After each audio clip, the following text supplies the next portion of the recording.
Welcome, everybody. Thank you so much for coming. It is so good to see you. I'm seeing a number of new faces and many, I won't say old faces, but returning faces. Some of you, I think, have been here coming every year since the beginning. We had 1 year during COVID when we didn't meet, and then we had one virtual session, but we have been meeting for 10 years. It was 10 years ago that we had our first Gender and Work Research Symposium, so that was in 2013. And that was part of a year-long celebration of 50 years since the admission of women to the 2-year MBA program. We didn't really think of it as something that would be annual, but then shortly after that, we founded the HBS Gender Initiative, and that gave an institutional home for the conference. So we said, okay, let's just do it every year. So that was the Gender Initiative, and good news, we have been allowed to change our name, finally, about 4 years in the making, but we are now more accurately, I think, represented with the name Race, Gender, and Equity. And insiders, we call that the RAGE, R-A-G-E. We don't say that too publicly because the dean's office wasn't super excited about that. But I did think that we should be outraged about inequality. So anyway, new name, same mission. Okay, so I know it's customary to do what I'm about to do at the end of the conference, but I would like to start by giving a big thank you to my team. And that is, as you all have known, Colleen and I were talking this morning, but it's been 10 years, although she's actually been working with us longer. So Colleen Ammerman and Ethi Almadi over there. And we have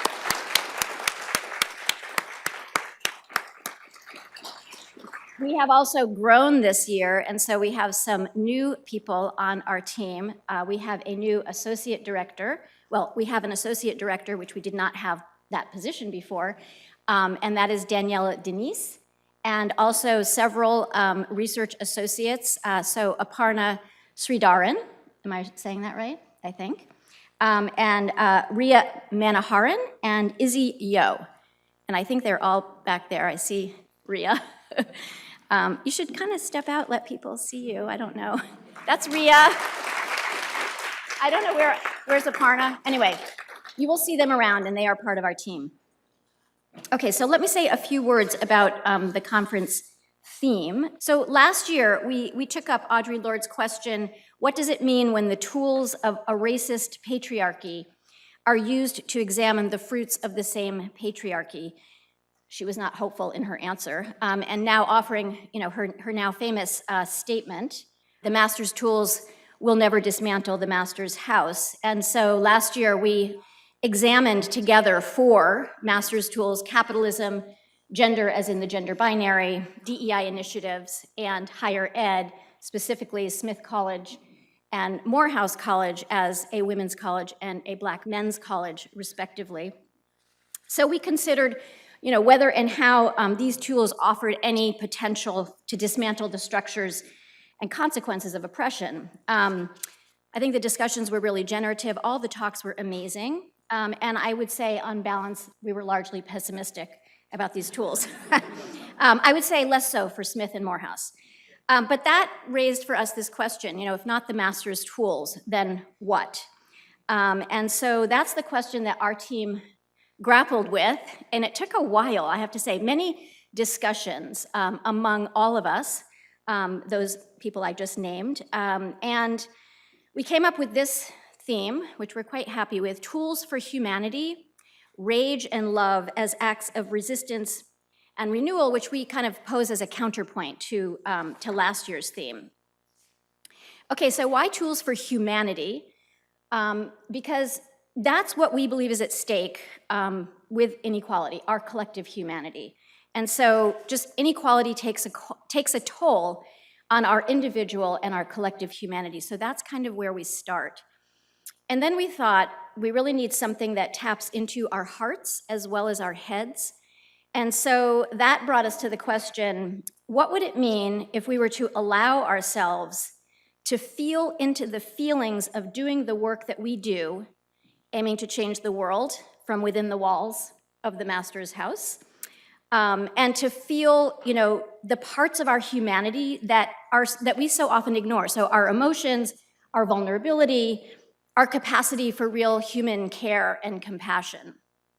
And these are parts of ourselves that I think we rarely attend to, and yet they are part and parcel of who we are and of the work that we do, at whatever level, even if we're at the structural level, right? Because we are the instruments of structural change. That's how we came upon rage and love. And they seemed to be kind of like flip sides of the same coin. And we thought that if we interrogated these, that might hold a lot of promise. So we want to examine rage as, in Brittany Cooper's words, a legitimate political emotion that is deeply racialized and gendered, the kind of anger that is a response to instances of injustice, in the words of Maisha Cherry, we will be hearing from her tomorrow morning, and then love, as in Bell Hook's notion of the practice of love being the most powerful antidote to the politics of domination and a path to personal and political recovery. Okay, so bringing these two together, let me share a reflection on anger by the Irish poet David Whyte that my friend Lisa Leahy turned me on to a few weeks ago. So I'm gonna read it to you while I show it here. So anger, he says, is the deepest form of compassion for another, for the world, for the self, for a life, for the body, for a family, for all our ideals. Stripped of physical imprisonment and violent reaction, anger is the purest form of care. The internal living flame of anger always illuminates what we belong to, what we wish to protect, and what we are willing to hazard ourselves for. What we usually call anger is only what is left of its essence when we are overwhelmed by its accompanying vulnerability, when it reaches the lost surface of our mind or our body's incapacity to hold it, or when it touches the limits of our understanding. Anger in its pure form is the measure of the way we are implicated in the world, made vulnerable through love in all its specifics. That just seemed to really bring together both sides of this in such a beautiful way.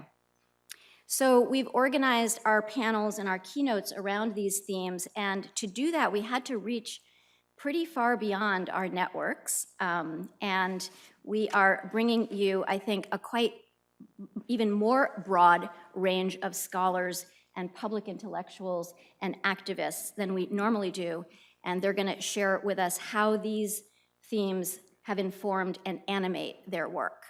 So I'm gonna now turn it over to my co-conspirator, Lakshmi Ramarajan.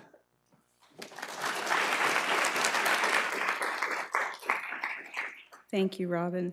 Good morning, welcome. It's always such a pleasure to see old friends, meet new ones, and to learn together at this conference. It's one of the favorite parts of my year, and I hope it is for all of you as well. Last year, as Robin said, when we were thinking about this conference and what next and what comes after, and we came up with this title, I won't say a lot more than what Robin said, because her framing and her grounding is always a source of inspiration. But these are the couple of thoughts that came up for me just as I was thinking about this morning. And, in a fairly simplistic way, I think part of what, for me, the agenda was with rage and love was, rage isn't bad and love isn't good, right? So can we complexify it? Can we interrogate, as Robin said, these ideas and think about, rage, moving from rage that gives rise to these oppressive, dehumanizing systems to rage that gives rise to resistance and destruction of those systems and potentially generativity for all of humanity. Love, again, right? This called up for me the Martin Luther King quote, "Power without love is reckless and abusive, and love without power is sentimental and anemic." So we don't want that second kind of love. We want love with power, a lot of power, maybe animated by a lot of rage, right? And so I'm very excited to learn from our speakers and from each other at our discussion tables about how rage and love hopefully are these fundamental, and this is calling in sort of Ray's talk that's coming up, how rage and love are fundamental emotional, social, embodied channels for embracing our own and others' humanity. So that's what I'm hoping for. I just have two things to tee up. One is the ITC, which is our workshop at the end of the day tomorrow. I know we're moving from starting off the conference to the ending already, but this is just to seed some thoughts for us. It's going to be led by our wonderful Lisa Leahy. It's the Immunity to Change workshop. And how it relates, I think, for us in the theme is to go back to this first, before the colon idea, the tools for humanity. And as Robin was saying, we have all these multiple complex parts of ourselves and who we are. And we live in institutions and roles in, sort of systems that make us cut off different parts of ourselves. And so hopefully, when you think about this as a tool for humanity, you can think about it in a couple of ways, right? That the ITC is one potential tool for helping us think about all these conflicted different parts of ourselves that are at odds and how do we surface them and think about them. And then potentially as a way to make ourselves into, if we do that integrative work, a tool for humanity in terms of trying to create the change. So to get us thinking about that, we have these sticky pads at the table. You'll see these colorful sticky pads and pens and Sharpies. And as you hear the speakers and engage in your table discussions, what we'd love for you to do is just write down, what does it spark in you? What emotions, what thoughts, what reactions, what questions? And we have these two whiteboards. If you just go put them up, paste them up there, and we'll collect these through the day today and through the morning tomorrow, and then we'll take a look at them tomorrow when Lisa does the workshop. So thank you.